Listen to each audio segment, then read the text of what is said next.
नमस्कार, आपका अभिनंदन। मैं हूं सुधांशु रंजन। 31 अक्टूबर भारत के इतिहास में बहुत ही महत्वपूर्ण तारीख है। इसी दिन सरदार वल्लभ भाई पटेल का जन्म हुआ और उनकी जयंती मनाई जाती है व्यापक स्तर पर। 31 अक्टूबर को ही इंदिरा गांधी की शहादत हुई। तो जब कांग्रेस की सरकार थी तो उसको भी बड़े पैमाने पर सरकार मनाती थी, लोगों को याद दिलाती थी कि इंदिरा गांधी के क्या योगदान रहे हैं। लेकिन 2014 के बाद जब से राष्ट्रीय जनतांत्रिक गठबंधन की सरकार भारतीय जनता पार्टी के नेतृत्व में केंद्र में आई है, तब से सरदार पटेल की जयंती मनाई जाती है, लेकिन इंदिरा गांधी को उस दिन याद नहीं किया जाता है। लेकिन एक और महापुरुष का जन्मदिन हुआ है 31 अक्टूबर को, और विडंबना यह है कि उनको कोई भी याद नहीं करता है। मैंने सारे अखबारों को देखा, टेलीविजन के समाचार देखे, 31 अक्टूबर को 1 नवंबर के समाचार पत्रों को देखा, कहीं भी उनकी चर्चा नहीं है। और उस महान शख्सियत का नाम है आचार्य नरेंद्र देव, जो समाजवाद के पुरोधा थे। उनका जन्म 31 अक्टूबर 1889 को उत्तर प्रदेश के सीतापुर जिले में हुआ था। इसीलिए आज तथ्यतः में हम उस महान विभूति की चर्चा करेंगे, जो समाजवाद के पुरोधा तो थे ही, साथ ही देश में जो नैतिक प्रतिमान राजनीति में हो सकते हैं उनके संस्थापक भी थे। 1948 में जब कांग्रेस सोशलिस्ट पार्टी कांग्रेस से अलग हुई और वो उत्तर प्रदेश विधानसभा के सदस्य थे, तो उन्होंने सदस्यता से यानी विधायकी से इस्तीफा दे दिया था, जबकि उस समय कोई दल बदल निरोधक कानून यानी एंटी डिफेक्शन एक्ट नहीं था। उस समय उन्होंने ये प्रतिमान स्थापित किया कि चूंकि हम कांग्रेस के टिकट पर जीत कर आए हैं तो हमें सदस्य नहीं बने रहना चाहिए विधानसभा का, क्योंकि हम कांग्रेस से अलग हो गए हैं। तो ऐसी जो है नैतिकता, इस तरह का कहा जा सकता है कि जो प्रकाश स्तंभ राजनीति के थे उनको हम भूल चुके हैं। दुर्भाग्य है कि आज की पीढ़ी आचार्य नरेंद्र देव को नहीं जानती। इसलिए हमारा ये छोटा सा प्रयास है कि ऐसी विभूतियों को भी हम आज की पीढ़ी को बताएं कि वो कौन थे। हम बड़े बड़े लोग, जिनको कह सकते हैं ग्लैमरस पर्सनैलिटी, चमक दमक वाले लोग हैं, उनको तो जानते हैं, उनका योगदान भी, मैं ये नहीं कहता उनका योगदान नहीं है, लेकिन ऐसे बहुत सारे हमारे नायक हैं जिनका बहुत बड़ा योगदान है, महत्तर योगदान है राष्ट्र की राजनीति में, राष्ट्र के निर्माण में। हम उनको भूल गए हैं। तो आज हम एक नजर डालेंगे तथ्यतः में आचार्य नरेंद्र देव पर। मैंने कहा कि उनका जन्म हुआ था सीतापुर में। उनके पूर्वज जो थे वो सियालकोट से आए थे, फैजाबाद, उसके बाद सीतापुर गए, उन्हें जन्म हुआ। लेकिन बाद में फिर उनके पिता जो है फैजाबाद ही आ गए और वहीं उनकी जो है वकालत की प्रैक्टिस वो करते थे। तो वहीं उनका लालन पालन हुआ और वो वहाँ पर बड़े हुए। लेकिन वो बहुत कम उम्र में ही जो है सो स्वाधीनता संग्राम की ओर खिंच गए थे।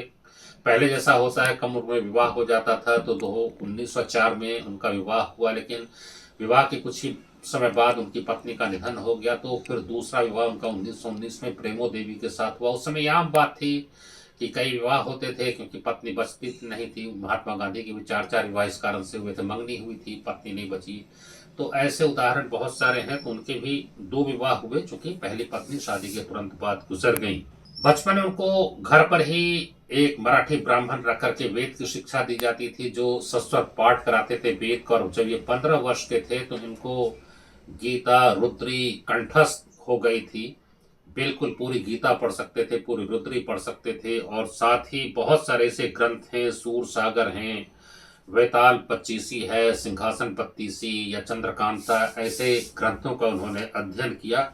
बहुत कुशाग्र बुद्धि के थे, अपने वर्ग में कक्षा में अव्वल आते थे। लेकिन वही है कि बचपन में एक चिंगारी अंदर में थी राष्ट्रीयता की, देश प्रेम की। तो इसीलिए वो बड़े लोगों की जीवनी भी पढ़ते थे और बहुत प्रभावित थे मदन मोहन मालवीय से, स्वामीराम तीर्थ से। और एक थे माधव प्रसाद मिश्र, उनका भी बहुत प्रभाव था। इन दोनों का बड़ा प्रभाव उनके ऊपर पड़ा था। और माधव प्रसाद मिश्र ने ही उनका नाम जो बचपन का था वो विनाशी लाल था, उससे बदलकर उन्होंने नाम कर दिया नरेंद्र देव। और इस तरह वे नरेंद्र देव हुए और बाद में आचार्य नरेंद्र देव के नाम से बहुत प्रसिद्ध हुए।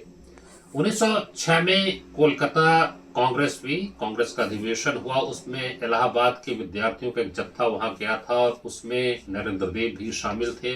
वहां नरम दल और गरम दल के बीच जो है संघर्ष चल रहा था।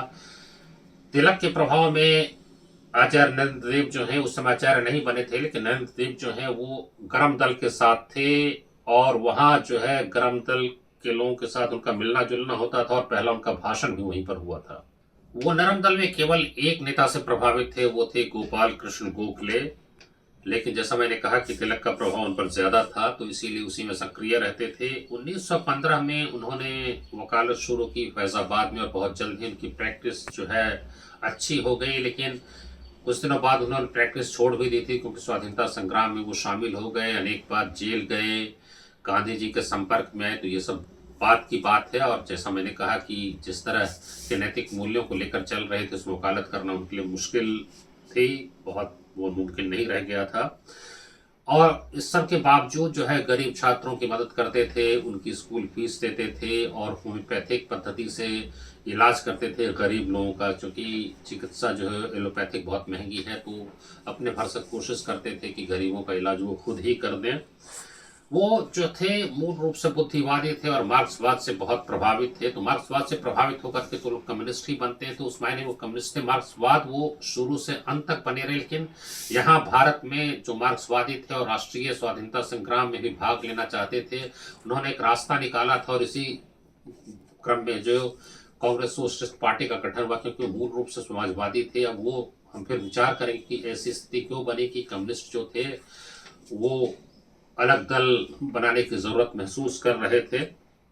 1934 में गया कांग्रेस का अधिवेशन हुआ और वहीं पर समाजवादियों का भी एक सम्मेलन हुआ, और उसमें जयप्रकाश नारायण ने आचार्य नरेंद्र देव से अनुरोध किया कि वो उसकी अध्यक्षता कर दें, क्योंकि ये कुछ ऐसे लोग थे जो समाजवादी विचारधारा से ओतप्रोत थे, मार्क्सवाद को मानते थे। लेकिन चूंकि यहाँ के जो कम्युनिस्ट थे वो स्वाधीनता संग्राम में शामिल नहीं थे, तो इसलिए उनको एक मंच चाहिए था जिससे कि समाजवाद का भी कार्यक्रम आगे बढ़ाया जा सके और साथ ही साथ जो है वो स्वाधीनता संग्राम में भी भाग ले सकें, क्योंकि उनका मानना था कि साम्राज्यवाद के खिलाफ संघर्ष भी बहुत जरूरी है। और आचार्य नरेंद्र देव इतने कुशाग्र बुद्धि के थे, उन्होंने स्पष्ट किया कि जो मार्क्सवाद के सिद्धांत हैं वो भारत की परिस्थिति में कैसे लागू किए जा सकते हैं। क्योंकि बहुत लोग ये समझते थे कि भारत की परिस्थिति में वो लागू नहीं हो सकता है। बहुत लोग ये मानते थे कि समाजवादी क्रांति केवल विकसित देशों में संभव है। इसको आचार्य नरेंद्र देव नहीं मानते थे। उनका मानना था कि समाजवादी क्रांति जो है वो भारत जैसे पिछड़े अविकसित राष्ट्रों में भी संभव है और ज्यादा संभव है, क्योंकि यहाँ पर शोषण अधिक है। लेकिन वो कांग्रेस से संबंध तोड़ने के पक्ष में नहीं थे, क्योंकि उनका मानना था कि ये जो साम्राज्यशाही है, जो साम्राज्यवाद का जुआ है, उसको निश्चित रूप से तोड़ दिया जाना चाहिए। और कांग्रेस एक ऐसा जनाधार वाला व्यापक संगठन है जो साम्राज्यवाद के खिलाफ लड़ सकता है, इसलिए उसमें कांग्रेस का साथ तो देना चाहिए, लेकिन साथ ही साथ समाजवाद की लड़ाई भी चलती रहनी चाहिए। और भारत में मार्क्सवाद के सिद्धांत को कैसे लागू किया सके, इसकी भी बड़ी स्पष्ट व्याख्या उन्होंने उस सम्मेलन में की। तो इस तरह से समाजवाद की एक रूपरेखा उन्होंने तैयार कर दी थी कि किस तरह का समाजवाद भारत में हो सकता है और किस तरह से कांग्रेस के साथ मिलकर ये किया जाना चाहिए। क्योंकि बहुत लोग मानते थे कि पहले जो है समाजवाद हो, कम्युनिस्ट यही कहते थे पहले समता हो, फिर जो है आज़ादी हो। तो इस कारण से वो जो है बिल्कुल ही अलग हो गए थे। लेकिन उनका मानना था कि नहीं, आज़ादी होनी चाहिए पहले और समाजवाद की स्थापना जो हम बाद में कर सकते हैं। और इस बारे में निरंतर उनकी सोच चल रही थी। 1928 में ही उन्होंने जवाहरलाल नेहरू को एक पत्र लिखा था कि हमारी जो है सोच बिल्कुल साफ होनी चाहिए और तभी हम समाज और देश का पुनर्निर्माण कर सकते हैं। और वो सोच क्या होगी, किस तरह का समाज होगा, क्या समाजवादी व्यवस्था होगी, इसके बारे में जब तक स्पष्ट सुचिंतित सोच नहीं होती है तब तक हम बड़े बदलाव, बड़े परिवर्तन और पुनर्निर्माण की बात नहीं सोच सकते हैं। अब थोड़ी सी पृष्ठभूमि बता दें कि क्यों सोशलिस्ट पार्टी के गठन की जरूरत हुई। तो 1924 में जब रूस में लेनिन के निधन के बाद सत्ता स्टालिन के हाथ में आई, तो रूस की विदेश नीति में व्यापक बदलाव आए। और जो कम्युनिस्ट इंटरनेशनल था, कॉमिंटर्न, उसकी जो नीति थी वो रूस की विदेश नीति के अनुरूप होती थी। रूस के चारों तरफ जो देश थे वहां पूंजीवादी व्यवस्था थी और स्टालिन अपने देश में साम्यवादी शक्तियों को मजबूत करने में लगे थे, इसलिए वो नहीं बाकी पूंजीवादी व्यवस्था वाले देश से नहीं लड़ना चाहते थे। और ब्रिटेन से भी वो नहीं लड़ना चाह रहे थे। जो कॉमिंटर्न थी, कम्युनिस्ट इंटरनेशनल, उसमें भारत का प्रतिनिधित्व जो है ब्रिटिश कम्युनिस्ट पार्टी करती थी। और इसी कारण से कॉमिंटर्न ने भारत के स्वाधीनता संग्राम का समर्थन नहीं किया। तो ये तो एक बहुत बड़ा कारण था कि यहाँ के कम्युनिस्ट नहीं लड़ रहे थे तो जरूरत हो रही थी कि हमको स्वाधीनता संग्राम में भी भाग लेना है और साथ ही साथ समाजवाद की लड़ाई भी लड़नी है।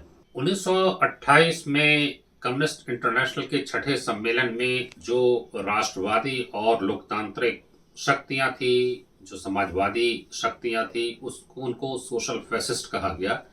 तो इससे जो यहाँ के समाजवादी थे उनको बहुत धक्का लगा कि राष्ट्रवादी और लोकतांत्रिक समाजवादियों को सोशल फैसिस्ट कहना बिल्कुल ही गलत है। और जैसा मैंने कहा कि स्टालिन की नीति से भी लोगों को धक्का लग रहा था, तो जरूरत महसूस हुई कि एक पार्टी बनाई जाए लेकिन वो कांग्रेस के अंदर ही हो, और इसलिए 17 मई 1934 को पटना के अंजुमन इस्लामिया हॉल में एक सम्मेलन किया गया जो समाजवादी विचारधारा के लोग थे उनका, और उसकी अध्यक्षता आचार्य नरेंद्र देव ने की। तो पार्टी की स्थापना हुई, लेकिन फिर से 21-22 अक्टूबर 1934 को ही मुंबई में बड़ा सम्मेलन कराया गया। उस समय तो बम्बई कहते थे, और उसकी अध्यक्षता वो संपूर्णानंद ने की थी। लेकिन जब पार्टी की विधिवत स्थापना वहां पर हो गई कांग्रेस सोशलिस्ट पार्टी की, तो उसके अध्यक्ष बनाए गए आचार्य नरेंद्र देव, और संगठन मंत्री बनाया गया जयप्रकाश नारायण को, और उसकी जो कार्य समिति बनी थी उसमें युवा रखे गए थे। औसत उम्र उन लोगों की 30 साल थी, और इस बारे में विस्तृत जो है आप विवरण मेरी पुस्तक जयप्रकाश नारायण के ऊपर है, उनकी जीवनी नेशनल बुक ट्रस्ट से प्रकाशित, उसमें आप पढ़ सकते हैं। पहले जो है आचार्य नरेंद्र देव ये मानते थे कि समाजवादी क्रांति के लिए हिंसा का सहारा लिया जा सकता है, लेकिन बाद में उनके विचार बदल गए और उन्होंने ये माना कि नहीं, हिंसा का परित्याग करना चाहिए, हिंसक माध्यम से ही जो है समाजवाद की स्थापना की जानी चाहिए। पहले वो सर्वहारा की तानाशाही का भी समर्थन करते थे, लेकिन जो रूस में स्टालिन ने किया और जिस तरह से कत्लेआम हुआ साम्यवाद के नाम पर, सर्वहारा की तानाशाही के नाम पर, तो उससे उनका मोह भंग हो गया और फिर वो सर्वहारा की तानाशाही का भी विरोध करने लगे। और 1955 तक आते आते बिल्कुल वो आश्वस्त हो गए थे कि समाजवादी क्रांति जो है वो सशस्त्र क्रांति के मार्ग से नहीं हो सकती है। वो मार्क्स के द्वंद्वात्मक भौतिकवाद की जगह द्वंद्वात्मक सद्वाद और सद्भाव का समर्थन करते थे, और उनका कोई विश्वास जो है वो पारलौकिक दुनिया में नहीं था। वो मानते थे कि जो भी है इसी दुनिया में है और इसी में सुधार होना चाहिए, लेकिन साथ ही उनका ये भी विश्वास था कि धर्म में बहुत सारी ऐसी अच्छी नैतिक बातें हैं जिनसे समाज को बहुत लाभ हो सकता है और हमको उनसे सीखना चाहिए। एक बहुत महत्वपूर्ण वर्ष आता है 1948, जब के कांग्रेस सोशलिस्ट पार्टी कांग्रेस से अलग हो जाती है। वो अलग होना नहीं चाह रही थी, लेकिन कांग्रेस ने खुद ये कर दिया कि भाई अगर आप किसी और संगठन से जुड़े हुए तो आप कांग्रेस का हिस्सा नहीं रह सकते हैं। तो इस कारण से कांग्रेस सोशलिस्ट पार्टी कांग्रेस से अलग हो गई। उस समय चूंकि आचार्य नरेंद्र देव उत्तर प्रदेश कांग्रेस कमेटी के अध्यक्ष थे, इसलिए उसके पहले हुए चुनाव में उनके समर्थकों को बड़ी संख्या में टिकट मिला था और काफी विधायक थे। जब पार्टी अलग हो गई तो आचार्य नरेंद्र देव का ये मत था कि हमें फिर से जनता के बीच जाना चाहिए और जनादेश प्राप्त करना चाहिए, क्योंकि हम कांग्रेस के टिकट पर उसके सिंबल पे चुनाव लड़े थे। हालांकि उस समय जवाहरलाल नेहरू ने भी कहा था कि ऐसा करने की जरूरत नहीं है, और पहले मैंने आपको साफ कर दिया कि उस समय कोई भी दल विरोधक जो है दल बदल निरोधक कानून नहीं था, एंटी डिफेक्शन एक्ट नहीं था। लेकिन आचार्य जी के साथ साथ 12 विधायकों ने इस्तीफा दिया, लेकिन क्या देखिए विडंबना है कि वे सभी उपचुनाव में हार गए, स्वयं आचार्य जी भी चुनाव हार गए। और यहाँ दिलचस्प बात यह है कि धर्म का इस्तेमाल राजनीति में जो कैसे होता है उसकी शुरुआत वहीं होती है, और अयोध्या की जो समस्या है उसकी भी जड़ उसी उपचुनाव में है। आचार्य नरेंद्र देव कांग्रेस सोशलिस्ट पार्टी के प्रत्याशी थे, उनके विरुद्ध कांग्रेस के बाबा राघव दास को खड़ा किया गया था, और उनके प्रचार में कांग्रेस के शीर्ष नेता आए, मुख्यमंत्री गोविंद बल्लभ पंत आए, हेलीकॉप्टर से पर्चा गिराया गया और ये कहा गया कि आचार्य नरेंद्र देव विधर्मी हैं, वो भगवान को नहीं मानते हैं, और अयोध्या जैसी पवित्र नगरी जो है एक विधर्मी को अपना प्रतिनिधि नहीं बना सकती है। तो धर्म का इस स्तर पे राजनीतिक इस्तेमाल ये कांग्रेस ने उस समय शुरू किया, और उसी में अयोध्या समस्या की भी जड़ है। आज भले जो भी कह ले, लेकिन आप समझ सकते हैं कि किस तरह से अयोध्या का इस्तेमाल, धर्म का इस्तेमाल हुआ एक ऐसे व्यक्ति के खिलाफ जो भले ही धर्म को या भगवान को न मानता हो, लेकिन जिसकी नैतिकता, जिसके मूल्य इतने ऊंचे थे कि कहीं भी अपनी ईमानदारी से समझौता वो व्यक्ति नहीं कर सकता था। केवल और केवल समाज और राष्ट्र के लिए जीने वाला व्यक्ति, और इतना सच्चा सत्यवादी कि जब उनसे पूछा गया कि क्या आप जो है भगवान को नहीं मानते, तो उन्होंने कह दिया कि हाँ, मैं भगवान को नहीं मानता हूं, और उनको हराया गया। और विडंबना ये देखिए कि सिर्फ 1948 चुनाव में ही नहीं, 1952 के आम चुनाव में भी वो विधानसभा का चुनाव हार गए। तो ये बहुत बड़ी विडंबना है जो भारतीय राजनीति आज जो हम देख रहे हैं उसका बदरंग बिगड़ा हुआ रूप, उसकी जड़ कहीं कहीं न कहीं वहां भी मिलती है कि आजकल हर बात में जाति, हर बात में संप्रदाय, हर बात में भाषा,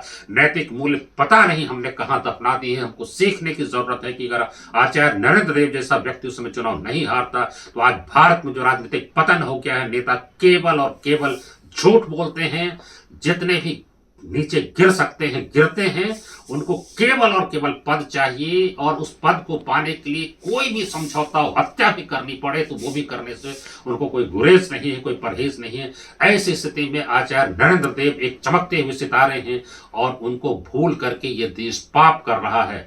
उनको पद से कोई लेना देना नहीं था। 1936 में कांग्रेस के प्रांतीय अध्यक्ष थे, और जब 37 में चुनाव हुआ, कांग्रेस को बहुमत मिल गया बिहार उत्तर प्रदेश विधानसभा में, तो में मुख्यमंत्री बनने का पहला दावा इनका हो सकता था, होना चाहिए था, लेकिन उन्होंने खुद ही मना कर दिया, मुख्यमंत्री बनने से इनकार कर दिया, तो गोविंद बल्लभ पंत बने।